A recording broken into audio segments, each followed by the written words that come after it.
भारतीय उपमहाद्वीप अपने आप में एक दुनिया है जिसका लंबा इतिहास रहा है।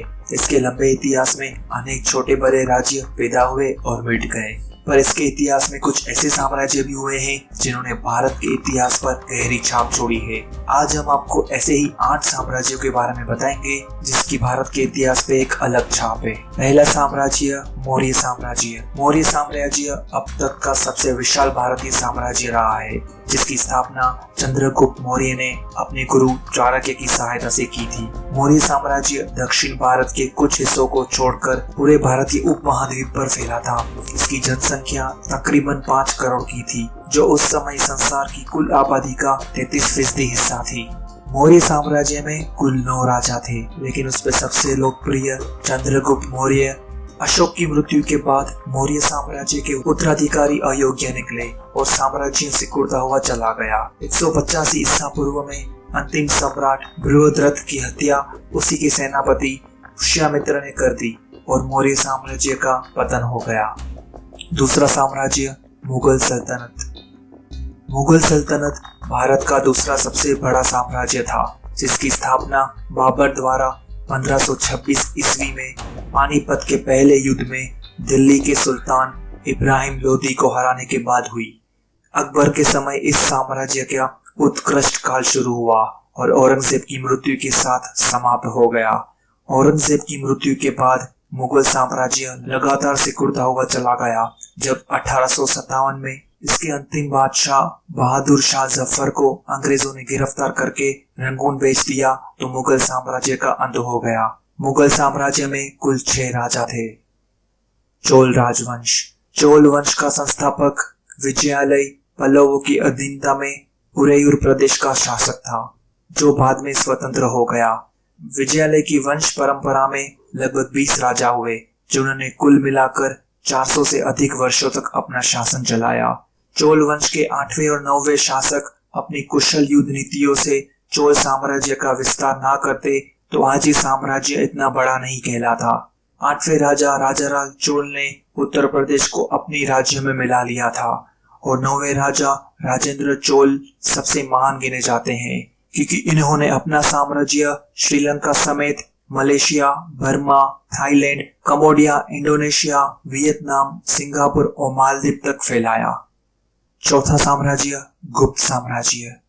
गुप्त काल को भारत का स्वर्ण युग माना जाता है, जिसमें भारत के प्रत्येक क्षेत्र में उन्नति थी। सभी हिंदू धर्म ग्रंथों को पुनः शोध कर लिखवाया गया। कला और शिक्षा के क्षेत्र में चौतरफा विकास हुआ। मौर्य साम्राज्य के पतन के बाद भारत की नष्ट हुई राजनीतिक एकता को पुनः स्थापित करने का श्रेय गुप्त वंश को जाता है। गुप्त वंश की स्थापना श्री गुप्त ने 240 ईस्वी में की थी। इसके चौथे शासक समुद्रगुप्त ने अपने कुशल युद्ध नीति से इसके क्षेत्रों में बढ़ोतरी की। एक बार समुद्रगुप्त ने दक्षिण भारत के 12 राजाओं को एक साथ हराया था। गुप्त वंश के 6वें सम्राट चंद्रगुप्त विक्रमादित्य ने विदेशी हुणों को धूल चटाई।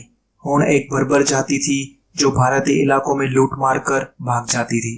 गुप्त वंश राज में कुल 11 राजा हुए। 5वां साम्राज्य दिल्ली सल्तनत। दिल्ली सल्तनत या सल्तनत दिल्ली 1210 से 1520 तक भारत पर राज करने वाले 5 वंशों के सुल्तानों के शासनकाल को कहा जाता है। दिल्ली सल्तनत ने हिंदू धर्म को खासी चोट पहुंचाई। बहुत से बड़े मंदिरों को अवित्र कर तोड़ दिया गया और लाखों हिंदुओं को जबरन मुसलमान बनने पर मजबूर किया गया।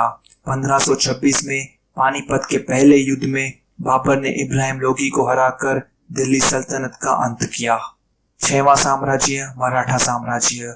मराठा साम्राज्य की नींव शिवाजी ने 1674 ईस्वी में डाली थी, जिसका उद्देश्य भारत में एक ऐसा साम्राज्य स्थापित करना था जिसमें हिंदुओं की सरदारी हो। शिवजी ने कई वर्ष तक औरंगजेब के अत्याचारी शासन से संघर्ष किया। 1720 से 1740 के बीच पेशवा बाजीराव के नेतृत्व में मराठा साम्राज्य भारत के एक बड़े हिस्से में फैल गया। मराठा साम्राज्य 1818 ईस्वी तक चला और अंग्रेजों द्वारा इसका अंत कर दिया गया। इस साम्राज्य में करीब 10 राजा हुए। 7वां साम्राज्य कुषाण साम्राज्य। कुषाण वंश का सबसे प्रमुख राजा कनिष्क था। जिसका राज्य कश्मीर से उत्तरी सिंध तक तथा पेशावर से सारनाथ के आगे तक फैला था। कनिष्क भारतीय इतिहास में अपनी विजयी, धार्मिक प्रवृत्ति, साहित्य तथा कला प्रेमी होने के कारण विशेष स्थान रखता है। इस साम्राज्य में लगभग 11 राजा हुए थे। 8वां साम्राज्य हर्ष साम्राज्य। हर्षवर्धन प्राचीन भारत का अंतिम बड़ा सम्राट था। वह अंतिम हिंदू सम्राट था जिसने पंजाब छोड़कर समस्त उत्तर भारत पर राज किया। उसने दक्षिण भारत की ओर भी कूच किया, पर पुलकेशिन दूसरे द्वारा हरा दिया गया। 647 ईस्वी में उनकी मृत्यु के साथ ही हर्ष साम्राज्य का अंत हो गया और उत्तरी भारत छोटे छोटे राज्यों में बंट गया। तो दोस्तों, ये थी भारतीय इतिहास के 8 बड़े साम्राज्य की जानकारी। वीडियो अच्छा लगने पर लाइक कीजिए और अपने दोस्तों के साथ शेयर कीजिए। और अजब दुनिया चैनल को सब्सक्राइब करने के लिए नीचे दिए गए लाल बटन पे क्लिक कर लीजिए